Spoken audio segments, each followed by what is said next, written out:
Hayyee welcome. Baga nagaan na eegdan. Amii saba kootuuf har'as deebi'ee dhufeera. Yeroo darbee wantoota garaagaraa wajjin barachaa turre. Isin yaadattu wantoota irraa barachaa turtanitti baay'een keessan karaa inboxii garaagaraa thank you naan jechaa waan turtaniif guddaa galatooma. Har'as barnoota ajaa'ibaa tokko isinii qabadhee dhufeera. Namoonni amii saba kootuufiif maamila hin taane namoonni haaraa taatan ammuma seentanii amii saba kootuuf kan jedhu loogoo irraa kan argitan kana subscribe gochuudhaan gara maatii kanaatti dabalamaan isiniin jedha. Yeroo subscribe gootan bifa notificationidhaan akka isinii galuuf yeroo hundumaa ergaan asii gadhiifamu yookaan barnoota asii gadhiifamu direct akka isiniif dhangala'uudhaa fi mallattoo bilbilaa sana cuqaasaatii sana booddee all kan jedhu isinii fida all kan jedhu sanarra godha. Warri kanaan dura maamila amii saba kootuuf taatan irra deebitanii subscribe gochuu isiniin barbaachisu. Yeroo baay'ee na mudata jechuudha. Namoonni subscribe'n si'a lama hin jiru. Namoonni tokko hubannoo waan hin qabnee fi ammas deebi'anii subscribe gochuutti maamilummaa keessaa of baasu aan subscribe godhanii takka duwwaa godhama namni takka subscribe godhee all sanarra godhee jechuudha. Maamila ta'eera. Yeroo kan biraan laayikii fi sheerii duwwaa koomentii fayyadamuu dandeessu.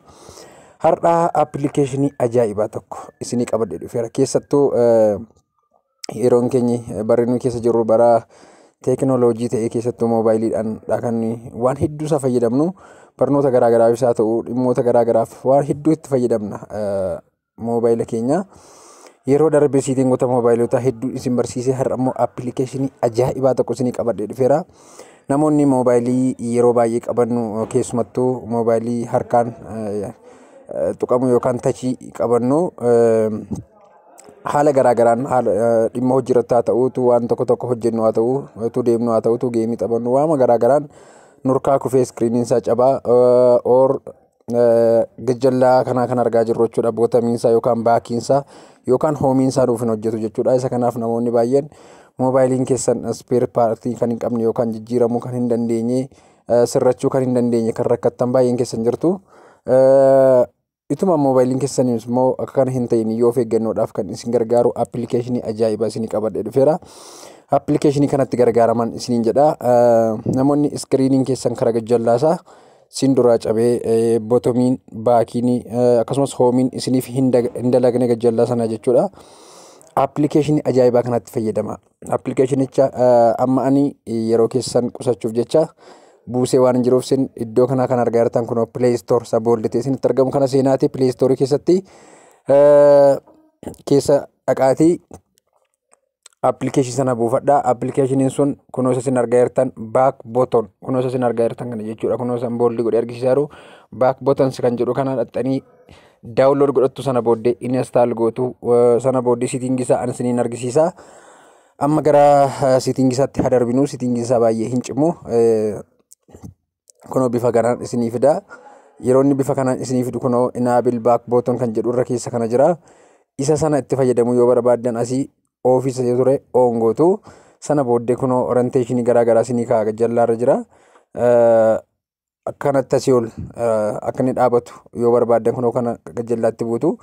Isa dalgamoo akkasumatti isinii akka taa'u yoo barbaaddan kunoo iddoo kanatti buutu. Baay'ee appilikeeshinii ajaa'ibaati. Back button on leftii qabaa, raayitii qabaa. Isa kana akkamitti akka itti fayyadamtan haleellattanii beekuu isinirra jiraata jechuudha. Kunoo kana asumarraa sirreeffattu. Baara hiitiinsaa kunoo kanadha. Bal'isuu, dhiphisuu, hojjaasaa wantoota garaagaraati jechuudha. Inni wiidiziinsaa kunoo kanatti saayiziisaa akkas butaa, xinneessuu akkas butaa, guddisaa deemuu dandeessu. Iddoo kanas ammas orientation kan biraan jira. Karaa harka mirgaarra gochuu barbaaddan kunuus jalqabaarra gidduurra gochuu barbaaddan isa gidduu karaa leeftiirra gochuu barbaaddan kana fayyadamtu jechuudha. Gidduurra haa goonu fakkeenyaaf gara gajjallaas darbinee vertical location jira. Gubbaarra yoo goone iddoo kana nuu ta'a jechuudha. Iskiriiniin keenya godee sanaa hin dalagu yoo ta'e gajjallaa kan jiru settingidhaan kunoo gubbaa kana kaa'achuu dandeenya. Baak bootomii keenya jechuudha. Hoomii keenya or gidduu kanarra kaa'achuu dandeenya. Yoo barbaanne immoo lafuma harka keenya dur beeku gajjallaadhuma sana kaa'annee appilikeeshinii itti fayyadamuu dandeenya. Garuu kan jedhu giddu galeessarra yoo kaa'attan gaariidhaan jedha. Baakgiraawundii isaa kunoo kanatti kalarii isaa barbaaddan godhachuu dandeessu. Kunoo kalarii as keessa galtanii waan barbaadan filattu. Kan kunoo keelloorra jira fakkeenyaaf.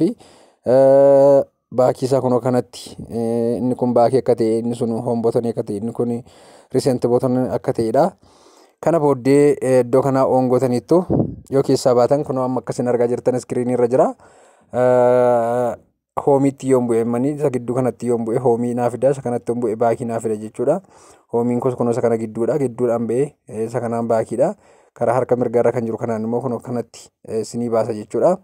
Appilikeeshinii baay'ee ajaa'ibaati. Appilikeeshinii baay'ee itti gammaddaniif appilikeeshinii baay'ee isin fayyadudha. Kana booddee baakii koddidee hoomii koddidee na duraa silkiin koo na duraa miidhame jechuun hin jiru. Akkanatti fayyadama. Namoonni harka tokkoon fayyadamuu barbaade illee hojii hojjechaa waan garaagaraaf baakii botonii moobaayiliin keessan guddaa ta'e qubii keessan hiixate kan bira hin geenye illee gidduu kanarra keessanii haala salphaa ta'e kanaan fayyadamuu dandeessu. Appilikeeshinii ajaa'ibaati. So barumsa kanneniif kana fakkaatan hedduu isaanii wal wajjiniin hin baranna gara fuulduraatti.